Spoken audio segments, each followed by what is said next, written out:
Hello, it is June the 1st, and hey, let's get back in it. I am going to take a look at my 2025 themes and get them in my head, see how they're developing halfway into the 2025. Well, kind of halfway into 2025. Yeah, I guess so. It's the beginning of the month, beginning of the 6th month. Um, see how they're developing and see how I can apply whatever I've got going forward for the rest of the year. So 2025 themes. Um, First theme was and is a year of small things.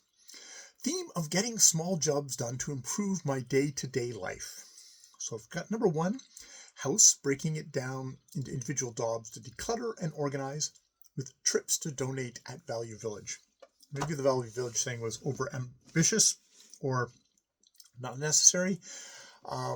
Just there's still a lot of shit around here. Can I get rid of it? I don't know. I may mean to just focus on my own shit, because Shaw doesn't feel as I do, and maybe what I consider as clutter and junk is not junk. Interview and some stuff we hold in common. So that was getting the Christmas decorations away, which we did. Selling the Yamaha keyboard, which Ja has said that she will kind of step up on that. Life has gotten in the way on a lot of this stuff. That's the other thing I should remind myself is Ja's life got more complicated again from when I first started doing this. And so you've got a partner who's got more important things to do. You support them in the more important things they need to do. Now, something completely within my control, which I have not been doing, is office declutter. That is looking at my books and seeing what books can be pared away, looking at all the crud and junk and detritus I have here that can go away. I've got desk down, and what's the development on the desk is Ja is no longer going to use her standing desk anymore. She wants to have it more as an art place in her office. That's the plan, at least at the moment. So I am going to really be renovating this side of my office, which means I need to clear basically this side of the office to be able to fit the standing desk, which I really want in, and also maybe get rid of that thing there, move a bookcase over there. A variety of things are going to happen. So yeah, that's going to be, which is a good opportunity. It's a good opportunity to excavate and get rid of stuff, declutter stuff as I go along. Yeah, which also goes the thing. Yeah, there's a lot of stuff. And, also finding other places in the house for stuff that, yes, we want to keep, but maybe I don't want to keep in my office. I don't know. We'll see. This is also the living room, dining room, pantry, the kitchen, which is wiping surfaces and decluttering, the bedroom, Ja's office. There's so much to do. So, a part of this is just going to be picking something and trying to kind of work on that. Mayhaps my first thing will be indeed focusing on my office, because that's something I have complete control over, and just trying to do little half-hour jobs of, I need to clear this bookshelf off. I need to kind of go through various boxes of shit and figure out what's going. Yes, all that sort of stuff. Yes. So that's a big thing. The yard, we got the bamboo all out. We're continuing to collaborate on the rest. I'm mowing the lawn. Mowing the lawn should probably happen this weekend. Is be a good thing to get done. Probably maybe tomorrow, maybe the next day. We'll see. On a dry day.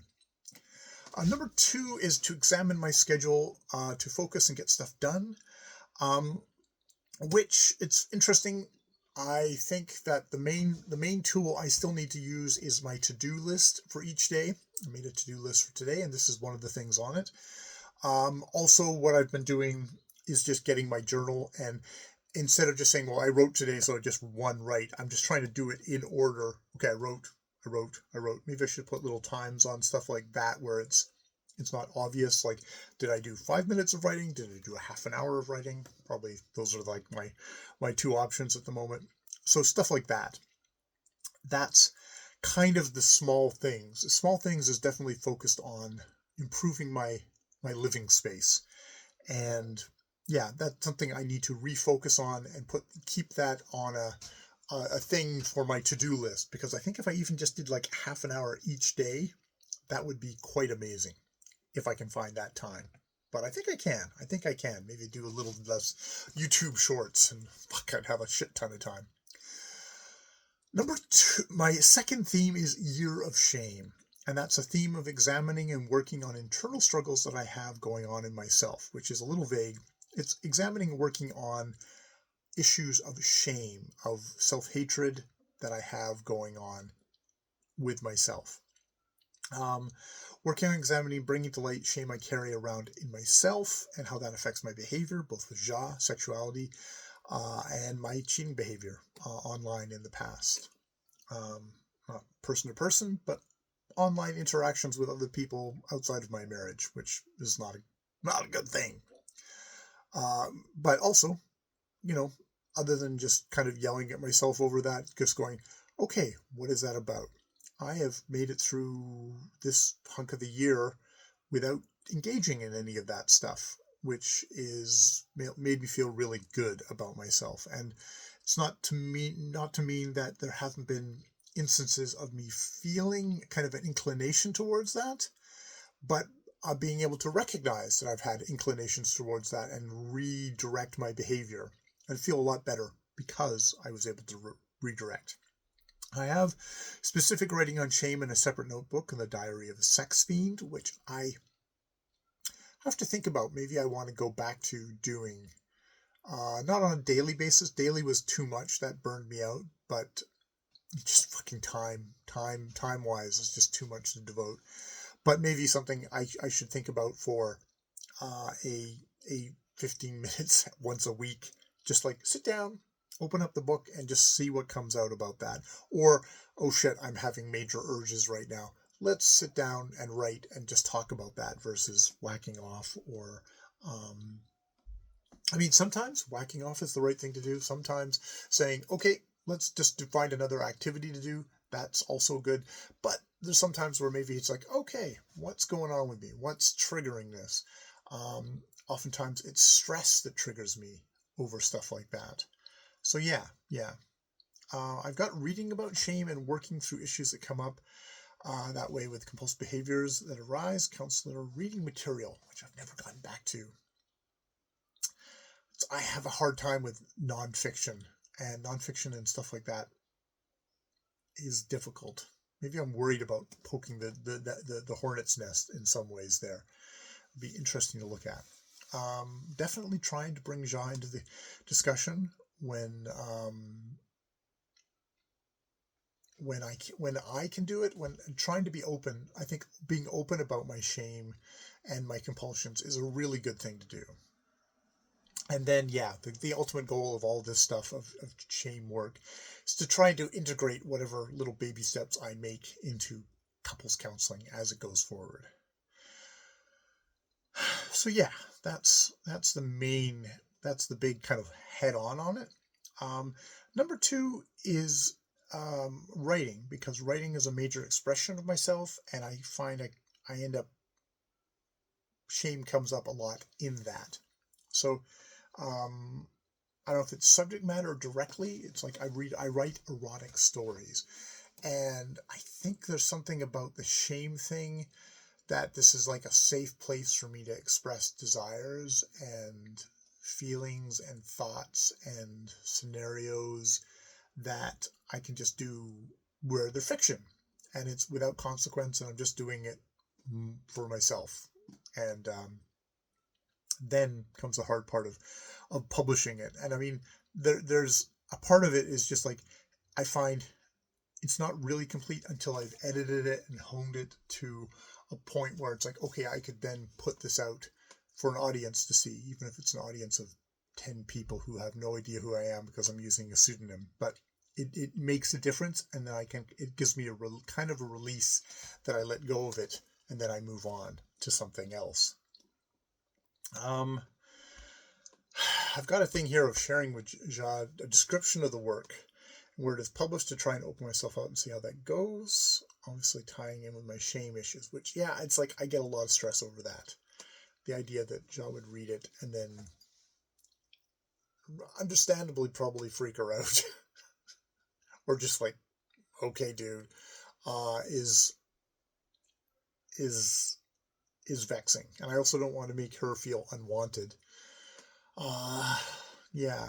So yeah, be honest about myself. That's going to be a hard step, if that is a step. I don't know. We'll see. Number 3 is my booktube / vocal work and my this PR 5147. So booktube, the kind of public examining what my way forward is with the public channel, come up with some sort of plan that will publish on there and trying to relax about sharing public videos publicly. There is definitely a thing of like, okay, this is actually me publishing something out, which is a challenge, which makes it kind of healthy that way. It's not anonymous. It's, or at least it's not. It's the people closest to me know about this, and my niece has seen those videos. I think the only one she was interested in was me cuddling with Theo when he was very young. But you know, it is there out in the open, and that's fine. That is good. But I find I want to make those videos really good, but if I want to make them so good, I never actually complete a video or make anything up to a standards, and I just never share anything. It's a lot of tension over that, which I can't imagine makes for a great video for people to watch. So there's that. PR 5147 continues to be my outlet. It's just a place where I can press record and talk like this and just let it hang out. I don't edit it. I'm not worried about it making any fucking sense to anyone outside of it, because it's my private reader channel, and it's my private channel in an odd way that I have like 40 subscribers to it now. I'm sure they're all bots. It's the only way I can live, is that they're all bots and nobody is actually looking at this channel. Bots or scam artists, or no offense to anybody who's actually watching this, but it's just like, it's like, well, I'm never going to open up the comments, so no one ever has to talk to me. I never have to talk to anyone about this. No one, I can do this. I can do this without shame. Oddly enough, in the middle of the internet, I am a drop of water in a giant ocean of way more interesting content. So there's that. It helps me deal with anxiety. It helps me work out ideas. Yeah. God, I have a thing here of only have 25 subs, and now it's like I think I have 40 subs. It's just like, I'm gonna let that go. I would be happier if it was 0, to be honest. But yeah, it is what it is, and I'm just of the mind frame of like, no, this is just a dump channel. This is just unending. I mean, and I think that's my protection. Is like, even if someone was paying attention to the channel, there's such quantity coming through here that you just couldn't keep up with it. Why would you keep up with this? And don't answer that question, because I don't want to know. And C, I've got, vocal training, continuing with my vocal training, trying to be a better communicator. And I think the primary thing with being a better communicator is to be a better thinker, to think clearer. I think by communicating clearly, I am thinking clearer about the books I read, about my life. there's something in this process of having to operate my mouth, which forces me to think things out. And that is really important. And being better at expressing myself is just it's a skill I think that it's a skill that I think makes me a better person, even though I'm sure there's some really shitty people out there who are going to be way better communicators than me, than I can ever be, just because of their natural and innate thing, but are really shitty people. But this is the muscle I have chosen to devote my discipline to trying to devote a discipline to try and get better at. Maybe it's not even the activity, maybe it's just the thing of, this is tough for me, so trying to work at it makes me better, just because it makes me work. And work is life, work is meaning, work is direction, all that sort of stuff is a positive thing in my life. 4 is physical, which is an odd one to put in shame. But I'm sort of welding it in there. It's like continuing with my physio exercises, stretching exercises I've added, which I think are also helping, because I was finding no matter how much the strength core exercises that I was doing that Stephanie gave me, I was finding I was still getting sore. It wasn't like self-sustaining. I'd have to go back to her for more help each, after a month or two. It's like, oh, I need to go back. And that was dissatisfying to me. It's like I think I should be more flexible, more comfortable. And even as a 50-year-old guy, I think I should be more comfortable. So I've started doing stretches, kind of assembled. I just lommed onto a guy who didn't seem as too much of a charlatan on YouTube, and got his stretching exercises. I've asked Stephanie for some stretching exercises as Dr. Black, which she may have forgotten, may be in my Gmail somewhere. I should check after this whether it is buried somewhere in my Gmail, or if maybe it just slipped her mind, because I can understand she sees a lot of patients and I might have just slipped out, in which case I'll just ask her again the next time I see her, and she'll probably apologize and send them to me. So, but I'm not in a hurry. I do want to work to a goal of trying to get a little bit lighter. I think I'm carrying around at least 20 pounds that I don't need to be carrying around, and that is definitely a way to wear on your body. And I'm mindful that I need my body for a while yet, and carrying around extra weight is going to decrease that. So I'm trying to work on better habits. I've got the exercising down, but my eating habits are not great. I need to balance my chocolate obsession with trying to bring my weight down. So I got it here of working towards a goal of 200 by the end of the year. That we'll see. If I can get under 210, I'll be very happy,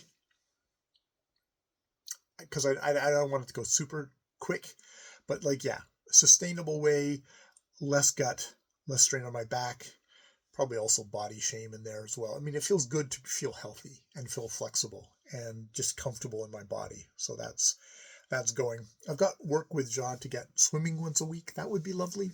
We'll see if we got to get her to a point in there. I think that would be something I would do with Ja. The great thing about the exercises I'm doing at the moment, I just do them at home, and it doesn't matter what Ja's doing, I can do that. That's great. Number 5, number A is work on time, which I've got a note here of in bold letters, stop at 2:15, and I need to obey that. It's like coming into June, I think I need to set an alarm or a sleep mode on my phone that just says at 2:15, you stop. Whatever you're doing, stop, and respect the people that you're going to work with, that you show up on time. So maybe, man, that's actually not a bad idea. Is just putting the sleep mode on the phone, because I whack myself every fucking time that I do not do it. So yeah. Definitely keep on with my kind of relations with fellow staff and clients. deepening and relaxing my practice at work through self-awareness. So not letting myself, being aware of, I got don't, but it's like being aware of my own past childhood coping and try not to let that bleed into work, shame, fear, powerlessness. I was thinking about that last night where I was on a drive and there's one client who's kind of escalated, and my impulse is to smooth things over, to keep everything calm. And sometimes that's kind of giving into that pressure there.